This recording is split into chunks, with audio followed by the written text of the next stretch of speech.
Hi everybody, I'm Pia from Stitches and Scraps. Today I'm going to show you how to make my Starry Skies pattern, which can be done as a scarf, a cowl, or an infinity scarf. The pattern has the instructions for all three versions.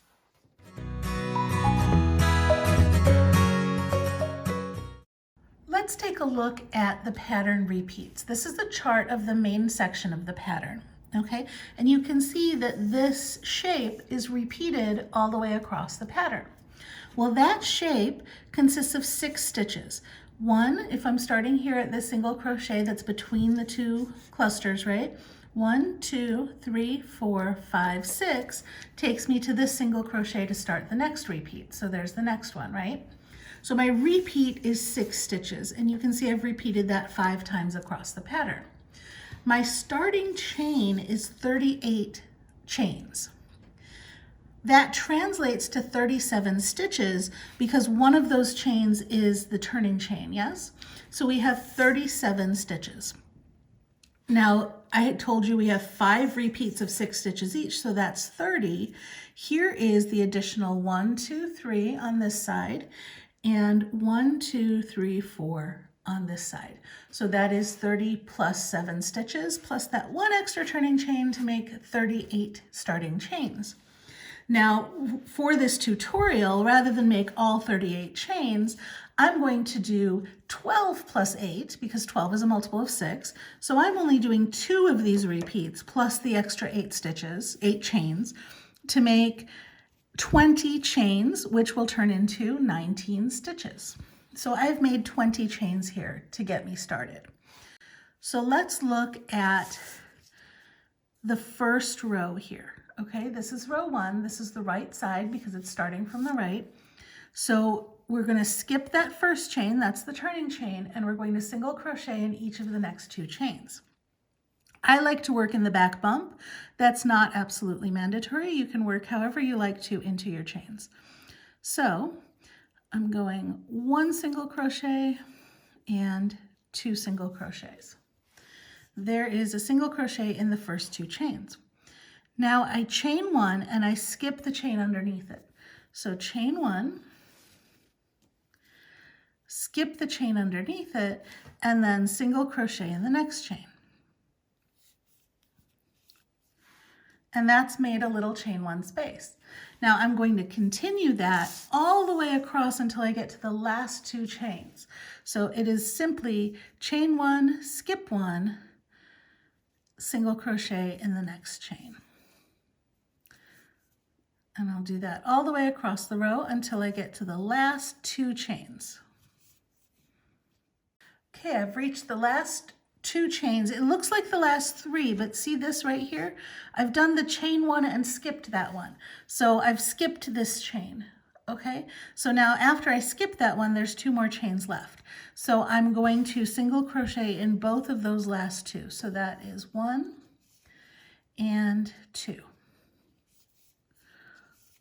And that's my first row. So let's look at row 2. We're going to chain 2, and it doesn't count as a stitch. It actually, combined with the double crochet we're going to do, is like an edge cluster almost. It's the opposite of this ending cluster. But since we work back into that double crochet anyway, I'm not even bothering with that. I'm just saying it's chain 2 and doesn't count as a stitch. So we chain 2. We skip both of the first 2 stitches, right? Because our double crochet is going into that chain. So I'm going to skip both of these first 2 stitches, and I'm going to work my double crochet right into that chain space. There we go. And that's, you can see that's made this leaning sort of upside down V shape here. So that's our half of a cluster for the edge. Okay, now I'm going to chain 5 because there's a lot of space to get to the top of the next cluster, right? So I chain 5, 1, 2, 3, 4, 5. But the bottoms of the clusters are very close together. So there's no skipping of chain spaces here. You're going to use all the chain spaces. What we skip is the stitches, right? So for the clusters, we're ignoring the stitches and only working into the chain spaces. We're going to yarn over, insert our hook, yarn over, and draw up a loop, right? we're going to yarn over and pull through just 2 of those loops. So that is half of a double crochet. We've started a double crochet, but we're not going to finish it. We're going to do 2 more of them. So yarn over, insert your hook in the next chain space, yarn over and draw up a loop, right? Yarn over and pull through 2. Now I have 3 loops on my hook. Do it one more time. Insert your hook, draw up a loop, yarn over, pull through 2. Now I have 3 partially finished double crochets on my hook. I have 4 loops because I have the one that we started with. So I'm going to finish this stitch. I'm going to yarn over and pull through all 4 of those loops, and that gives me that cluster. And you can see it looks just like it does on the paper, right? That's what I love about charts. They're so visual. You can really see where your stitches are going. So that is the cluster, and it's basically a double crochet 3 together over the chain spaces, ignoring those stitches that are in between. Let's do another one. We chain 5. Okay, now here, identify your 3 chain spaces, right? Here's that stitch in between. Here's 1, 2, 3 chain spaces. So yarn over, insert your hook in the first one, pull up a loop, yarn over, pull through 2. Okay, and stop. Don't finish the double crochet. Go to the next one. Yarn over, insert your hook, yarn over and pull up a loop, yarn over, pull through 2. Yarn over, insert your hook, yarn over and pull up a loop, yarn over, pull through 2. And then yarn over and finish it. Now remember, I told you I was doing only 2 repeats, right? I said I'm doing 12 plus the extra 8. Well, there's my 12. So now I'm back to the end of the row here, and we're working in this direction because it's a wrong side row, right? So we're back to the end of the row here, and I'm doing an ending cluster. So an ending cluster is a little bit different. We're going to do the same cluster sort of action. This is a double crochet 2 together, but remember there's no chain space at the end. We have a single crochet at the end. So it's a double crochet 2 together over the last chain space and the last single crochet. So I'm going to chain 5, oops, 3, 4, 5, and then there's my last chain space. So yarn over and do my half of a double crochet here, okay? And then I've got my 2 stitches at the end. So I'm going to yarn over and I'm going to do half of a double crochet in this last stitch at the end here. And then I finish that. There's just 3 loops on my hook, yarn over and pull through all 3. So now I've got a half of a cluster on one end, I've got that half cluster that we started with, and then I have 2 clusters in between. You will have 5 when you're doing the pattern. So let's take a look at row 3. Row 3 is very, very simple. It has a single crochet at the top of every cluster and every half cluster, yeah? And it has 5 chains on top of the 5 chains. So we're basically just extending the height of these clusters a little bit and adding another row of chains. That's all we're doing. And we're doing that mainly to get back to the other side so that both of these are worked from the same side of the fabric, because that was the look that I wanted. So that's the whole reason for row 3. So I'm going to chain 1 and turn. And then on top of each of these clusters or stitches, whatever stitches we have, we're going to work a single crochet. Then we're going to chain 5 to get to the next one. And then we're going to find the top of this one and we're going to work a single crochet. Chain 5, single crochet. And we just keep doing that all the way across to the end. Top of this. Now remember, there's that chain 2, and this is why I said it doesn't count as a stitch, because you just want to work into that double crochet at the top there. Okay, see how that pulls it all nice and straight? Okay, so now I've done my extra chain 5 loops here to give the center some body as well. So let's go into row 4. Now on row 4, you'll notice that we start with 4 chains. 3 of them are going to count as a double crochet, and 1 of them is going to count as a chain space. So I'm going to show you how to do it that way, and then I'm going to do 1 more repeat and show you how to do it a different way, so you can see both ways of doing it. What I prefer to do is to work a chainless starting double crochet so that this piece feels more like a double crochet. You can do it either way, and I wrote it with a chain 4 because that's easier, but you can absolutely substitute a chainless starting double crochet instead of that chain 3. So let's take a look with the chain 4 first. So this is 1, 2, 3 chains that count as the double crochet, one more for the chain space. I'm going to turn, and then it looks like I work another double crochet right into that same first stitch. So I double crochet into that same first stitch. Okay, and this is half of a shell or fan, whatever we want to call these top portions. Now we just chain 1, and then we're going to work a full shell or fan or whatever you want to call this into this single crochet. So chain 1, and this is double crochet, chain 1, double crochet, chain 1, double crochet, chain 1, right? So we're doing that 3 times. So get over to that stitch and go double crochet, chain 1, double crochet, chain 1, double crochet, and chain 1, all in that same stitch, right? That makes that fan. Now that extra chain 1 at the end gets us over to the next one, and we do it again. So it's double crochet, chain 1, double crochet, chain 1, double crochet, and chain 1. And there's our next fan. And we keep doing that to the end of the row until we get to the last one, where we basically do the same thing, but only with 2 legs instead of with 3.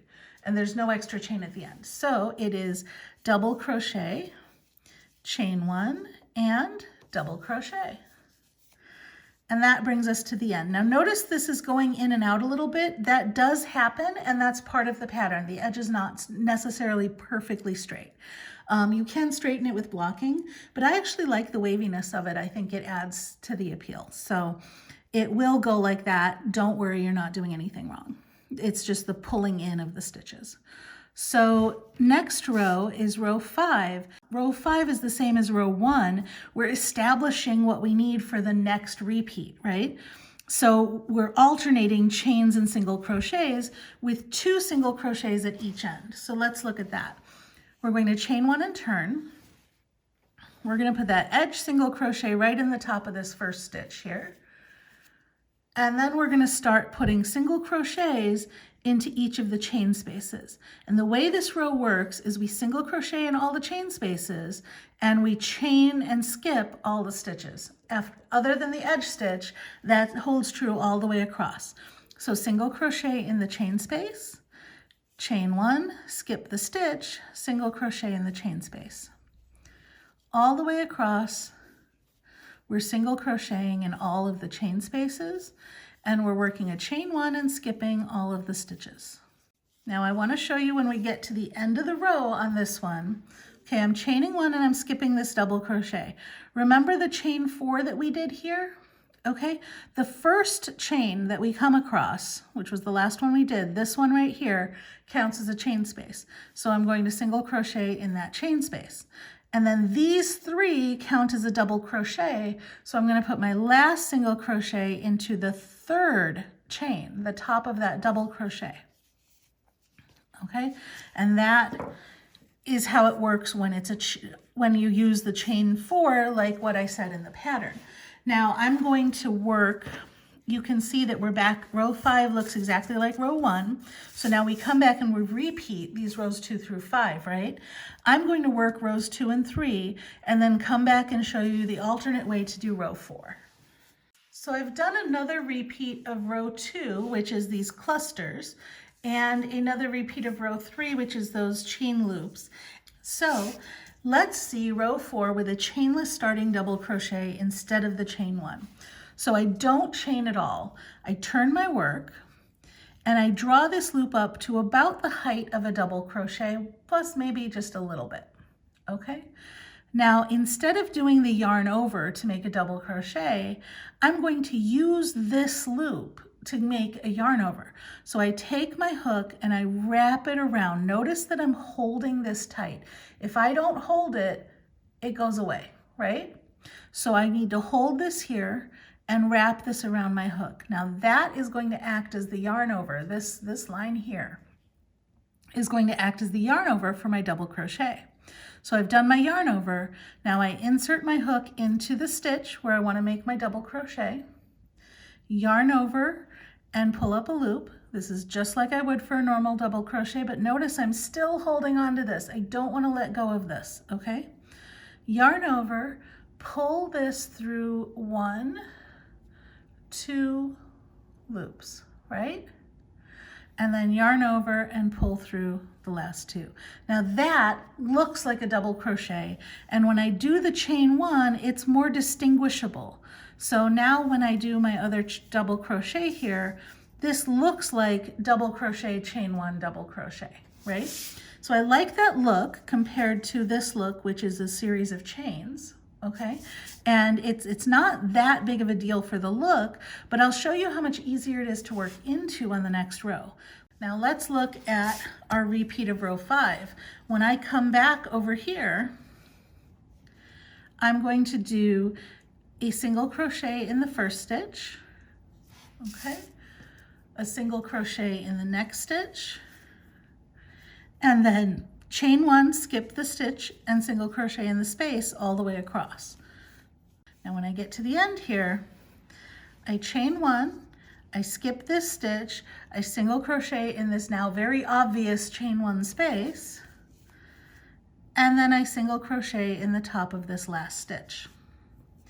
And I find that easier to find, and I find that I like the look of it better than doing it with the chains. So here's where I did it with the chains, and here's where I did it with the chainless starting double crochet.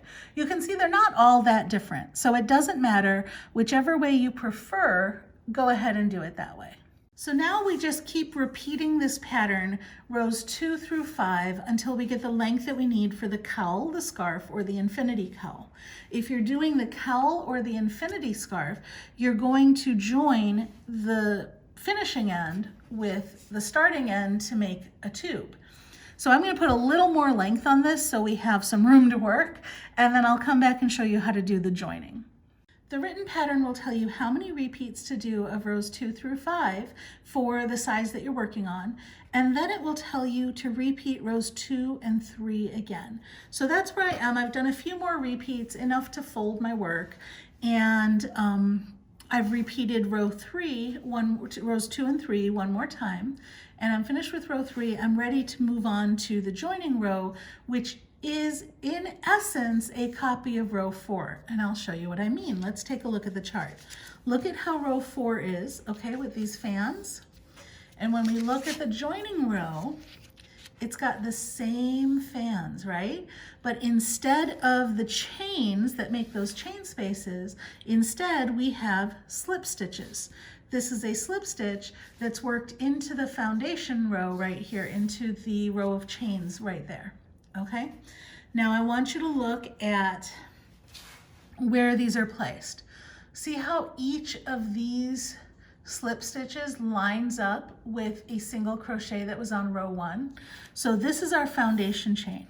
This is the row that we just worked down here. That's a copy of row 3, right? Now we're going to do the joining row, which is a copy of row 4. Okay. As we do it, we're connecting it to the foundation chain. So we're taking this row that we just did, we're bringing up, actually we're going to be turning it to work the next row, and we're bringing up the other side so that we can work this row and connect it to the foundation chain where we started. Okay, and that's how we're going to join it. Let's talk about right and wrong side for a minute, okay? I've just finished a single crochet row. That means I'm on the right side. In the pattern, I made all of the single crochet rows right side rows. And honestly, it's because you needed to designate a right side and wrong side in order to draw the chart. It doesn't really matter. They both look very similar. I prefer the way the single crochets look from the right side, where they separate these diamonds. Do you see that row of single crochets there? It blends very seamlessly on this side, and I feel like on this side it's just a little bit less seamless. And that's literally the only difference, and that's why I chose the single crochets as the right side. So you're not going to do this wrong. If you do it the other way, it's no big deal. So don't stress too much about this. So we're on the right side now, right? I've just finished row 3. I'm turning to start row 4. This is now the wrong side of my fabric. I want to work the joining row on the wrong side of my fabric. So I'm going to work on this side. I'm going to bring this up behind so that my right sides are together. Okay? So I have folded my fabric with the right sides together and the wrong side facing me and facing the back, and that's how I'm going to work this round. So I'm going to be joining it like this row.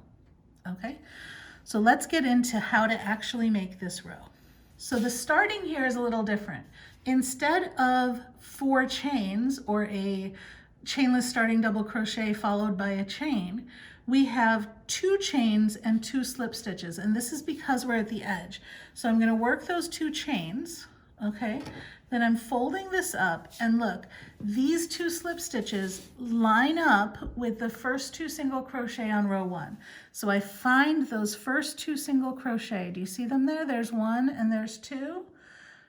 Okay, 1, 2. I'm going to work into the chains that are under them. So this chain right here, and this is where I liked working into the back bump because I find it easier to see the chains, but you can certainly do it any way that you like.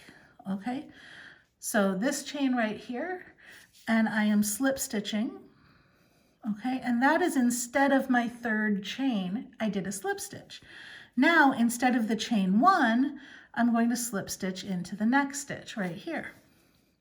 Okay, so now I've done the equivalent of 3 chains and a chain space. So the double crochet and a chain space. The next step is to double crochet back into the same stitch I'm working on. So do a double crochet right back into that same first stitch. And there you can see we have joined that half fan shape with the bottom of row 1. Okay, so now after doing this, I'm going to do another slip stitch into the chain that's under the next single crochet. So I skip this chain that's under the space. Do you see that space? I'm skipping that space. I'm going into this chain that's directly under that single crochet. So I slip stitch into that chain. And again, the slip stitches replace the chain spaces. So now I've done that, and I'm going to do my fan over here. So it's double crochet, okay? It would be a chain, but instead we're going to slip stitch into the chain that's under the next single crochet, right? So into that chain. Double crochet, skip 1 chain on the foundation row and single crochet into the next chain, which should be directly under a single crochet. Sorry, skip 1 chain on the foundation row and slip stitch into the next chain, which should be at the bottom of a single crochet. Okay, and again, now I've got 2 double crochets here. I need another double crochet here. And again, skip this one and work into this one. Okay, come back to this side, and now I'm done with this fan, so I move on to the next spot, and I do it again. Double crochet, okay, skip that one, slip stitch in this one. Double crochet, skip that one, slip stitch in this one. And you'll notice the ones we're slipping into are all at the bottom of single crochets. So that makes it easy to stay on track and know that you're not grabbing the wrong chain, right? So you skip the one that's got a chain space and you slip stitch into the one next to the single crochet. I've got 3 double crochets here, so it's time to move on to the end.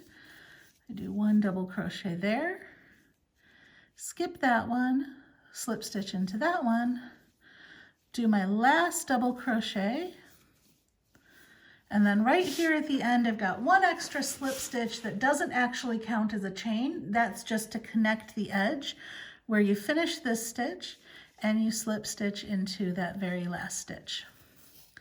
So if this was my cowl, I would fasten off. And now the reason that we did this on the wrong side is you can see that it's ever so slightly raised on this side, right? When we turn it to the right side, it's a completely seamless join. This is the join, I promise. It's a completely seamless join. And the reason that works like that, remember we started with half of a diamond, we ended with half of a diamond, and row 1 looks exactly like row 5.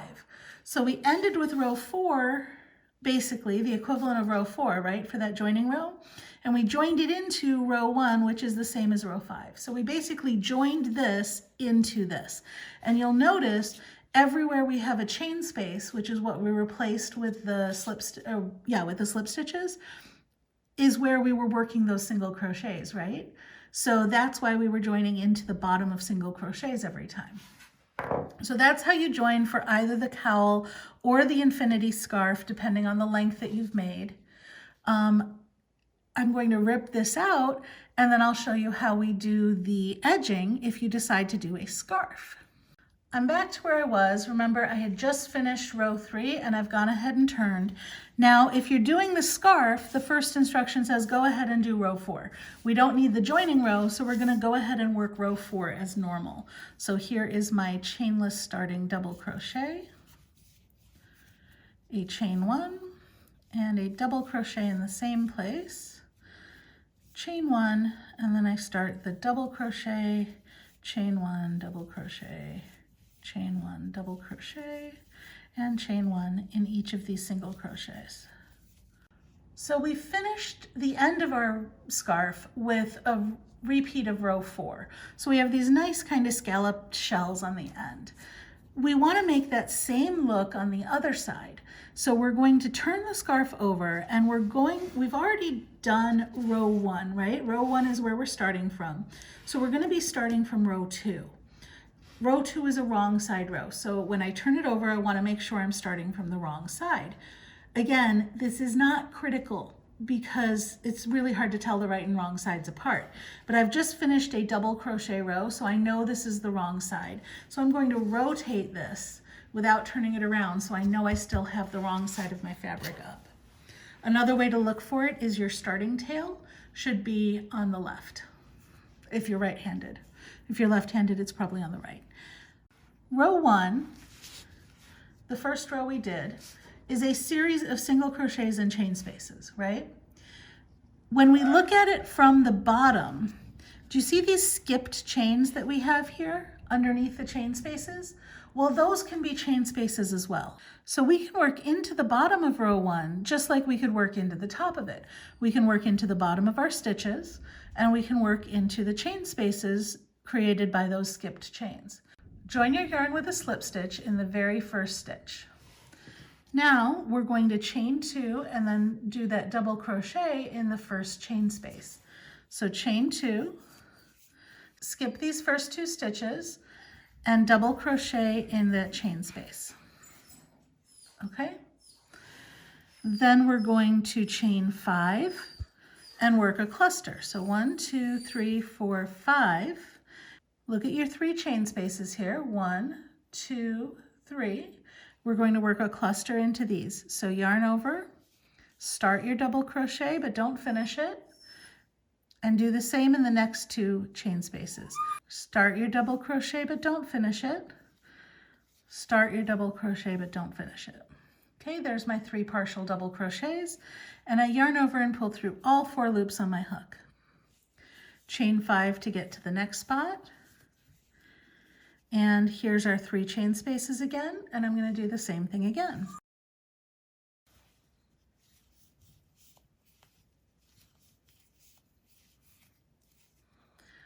Chain 5, and I'm at my last spot, so I'm going to do part of my double crochet in the chain space and part of my double crochet right at the end here in the very last stitch.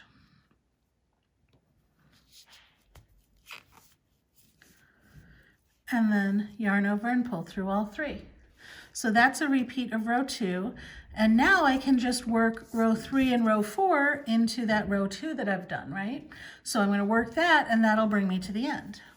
And that is the end of our scarf. So you can see it's really seamless. Here's where we joined in the repeat of row 2, and we just worked rows 2, 3, and 4, and we're back to the same end as we have over here for our scarf. So our ends match. So that's how you make the Starry Skies pattern as either a cowl, a scarf, or an infinity scarf. If you enjoyed this video, please give me a thumbs up, share it with your friends, or leave me a comment. You can also subscribe to my YouTube channel for more great videos. Thanks for watching.